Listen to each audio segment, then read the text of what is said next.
Ignition sequence starts. 6, 5, 4, 3, 2, 1, 0. Liftoff. We have a liftoff.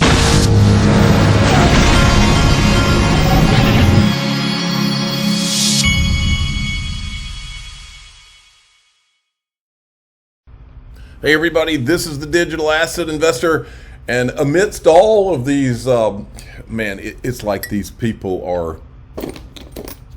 It's almost like they feel like they're in their final battle to either win or lose, and they're clearly losing, and so it's like amazing to watch all these people and their freak out. But this show, you're going to see what's really going on. Watch this. I'm going to start with Digital Perspectives. This is Digital Perspectives. He had Jimmy Valley on. Watch this. I think, the Liquidity Hub, the automatic market maker type concepts that you've been hearing David Schwartz talk a lot about in the past 6-8 months really could come to the forefront here.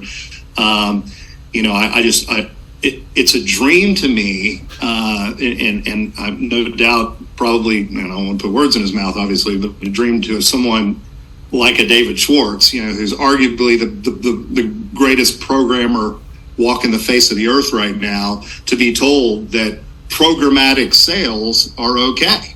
So you could just see him going, a programmer going, okay, well, here we go, programmatic sales. I think he can figure out how to program stuff to be able to drive a distribution in a very efficient way, and having it be at market where that be through the Liquidity Hub, or you got to go through the AMM, or it's not an or, it's going to be and. There's going to be all these markets, all these Coinbase and Uphold and all these different exchanges you'll be able to buy from.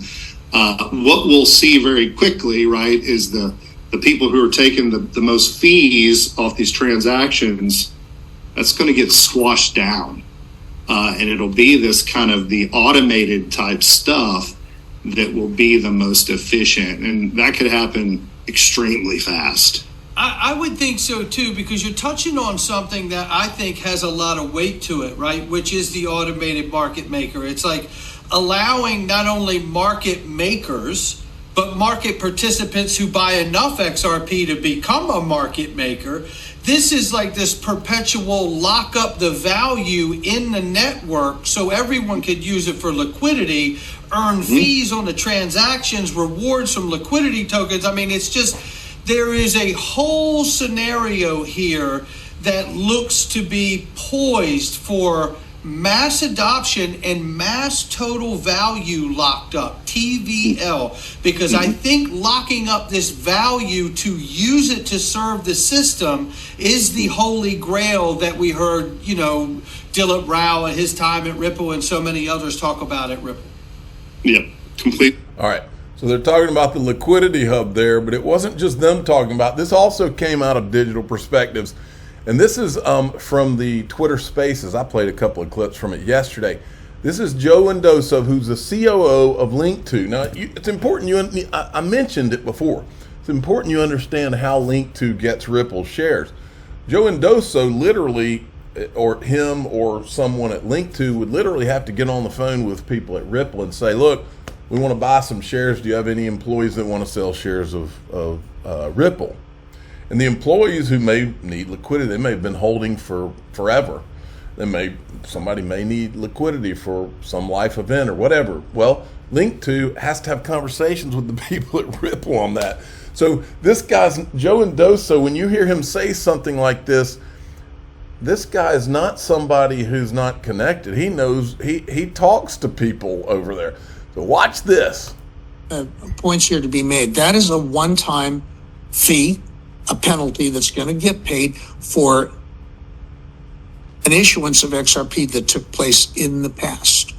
On a go-forward basis, I'm absolutely convinced that the need to issue XRP in that manner will no longer exist, because XRP is going to be listed on exchanges, and issuances of XRP in the future can take place through those exchanges in programmatic sales. And this, by the way, includes ODL, right? If I'm a bank, I don't need to buy that Ripple directly from Ripple, or that XRP directly from Ripple anymore.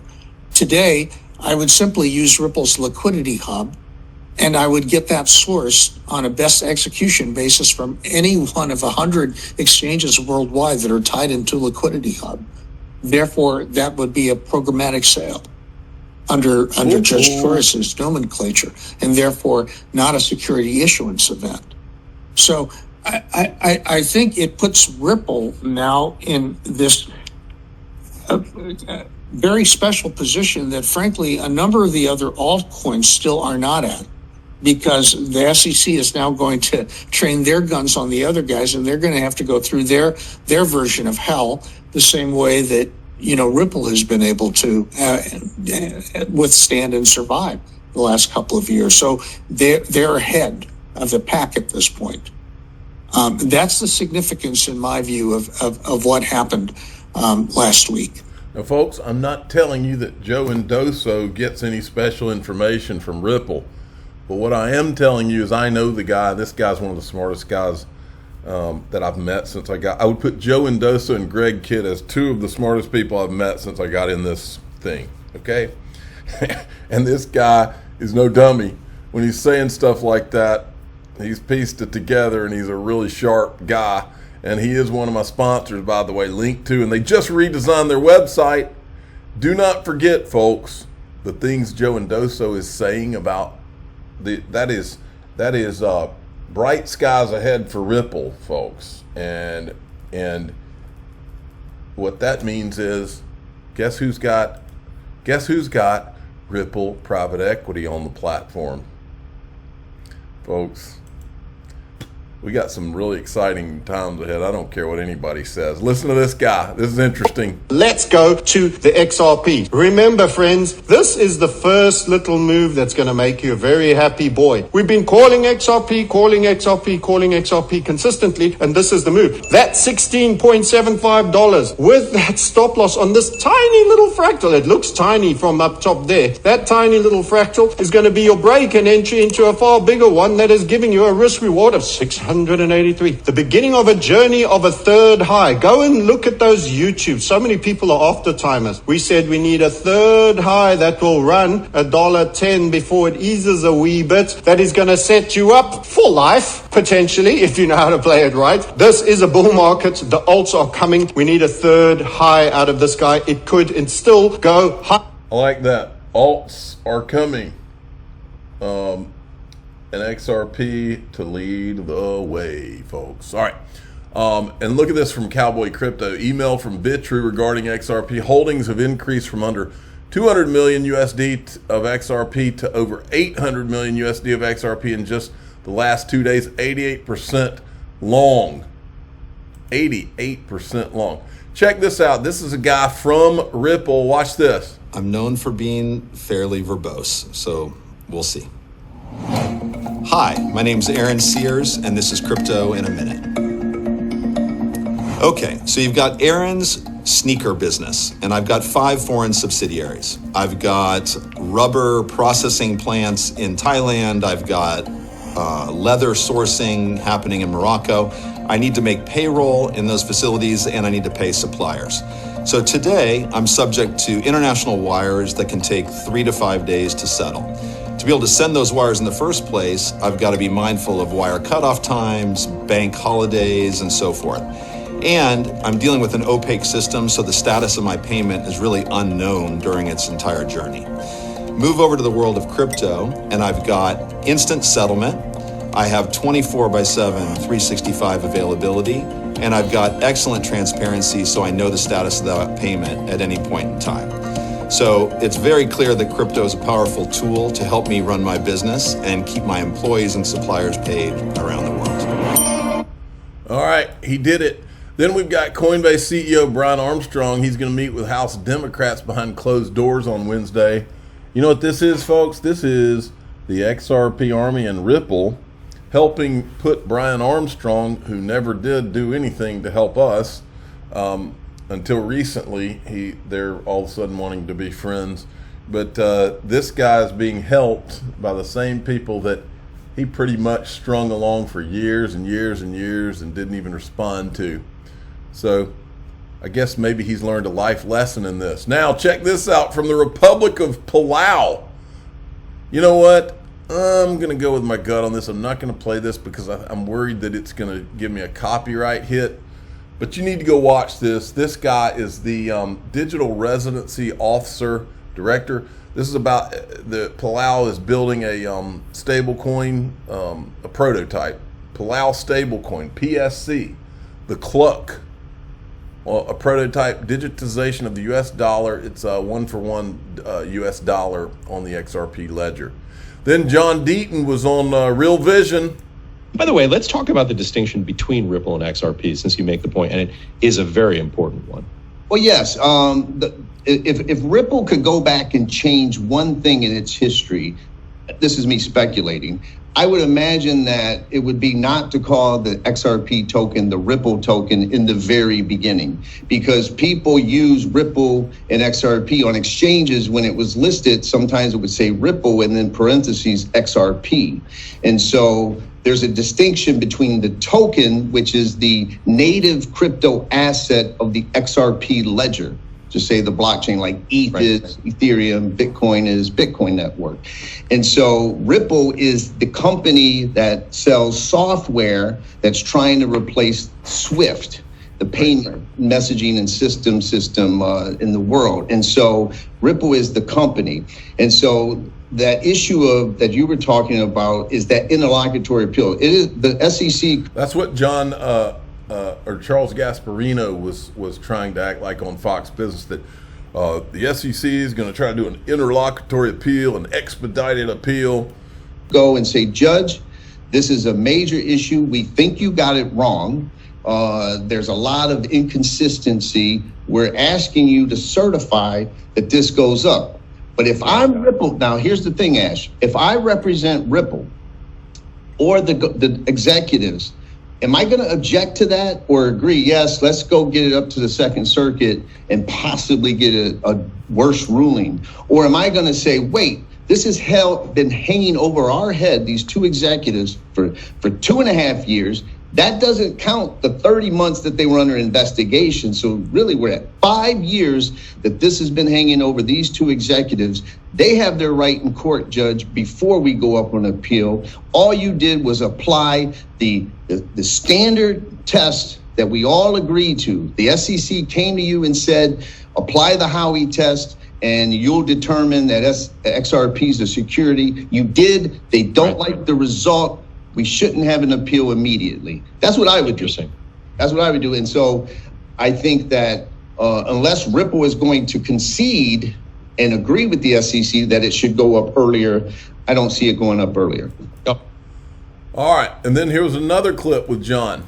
That's the thing. That's where people get into the inconsistency. The direct buyers are the hedge funds and institutional investors, right? So who's going to shed a tear for them? That's why a lot of people, that's why your question was so relevant about the inconsistencies or it's perverse and whatnot. The penalty phase is what's next. Unless there's an interlocutory appeal, which I don't think, then there's going to be a hearing and some litigation and briefs about what's the appropriate remedy. But certainly no one's going to be, like, usually at this point in time, crying for VCs, right? They knew what they bargained for what they got. I think we've got right. Now, check out this clip right here. This is with Digital Perspectives, where he had Jimmy Valley on. I showed you a different clip earlier. But I want you to see this because Jimmy Valley's right over the target here. Remember what we've seen. Remember all the ETHgate stuff we've uncovered. Remember all those VC firms that were receiving those tokens and then turning around and dumping them. They made billions and dumped them on retail. Watch this. I expect, for those of you that don't know, Jimmy Valley's an attorney, that they will do like what they've done in Library. They'll get an injunction to prohibit Ripple from violating the securities laws and effectively issuing XRP in a securities transaction, which pretty much means issuing it to big kid institutions under written contracts.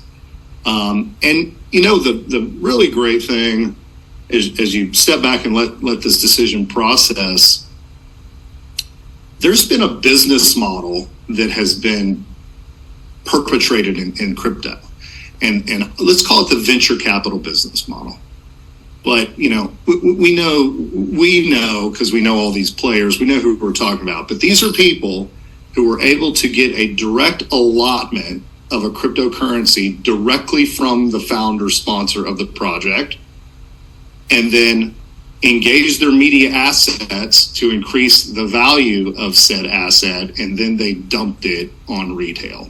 Yep. And there's several of these projects that, and there's a handful of these financial institutions. And by the way, we have all you have to do is go back and look through our ETHgate timeline videos. You'll see all the said venture capital firms.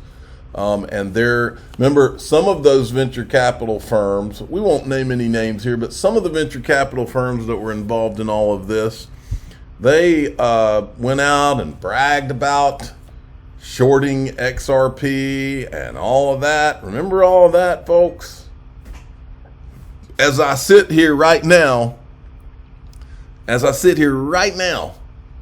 those people have to be sitting there going, wait a minute. What's the statute of limitations on this stuff? Because right now, this judge said that the sales from founders to institutions or securities, how many freaking millions, if not billions of dollars in violations are there out there? And they know who they are. We know who they are. Capital firms, hedge funds that made this their business model, and they've become billionaires doing it, okay? Mm-hmm. That's what was declared illegal. Yeah. If you really step back and say that business model of getting is over. Yeah. It's over. I'm the digital asset investor. I'm not an investment advisor. This is for entertainment purposes only. Please subscribe, hit the like button, and ask your friends and family if they can take a step back and really see what's going on. It's just the beginning for the good guys. It's over for the bad guys. That's what you've just watched happen. Thanks for listening.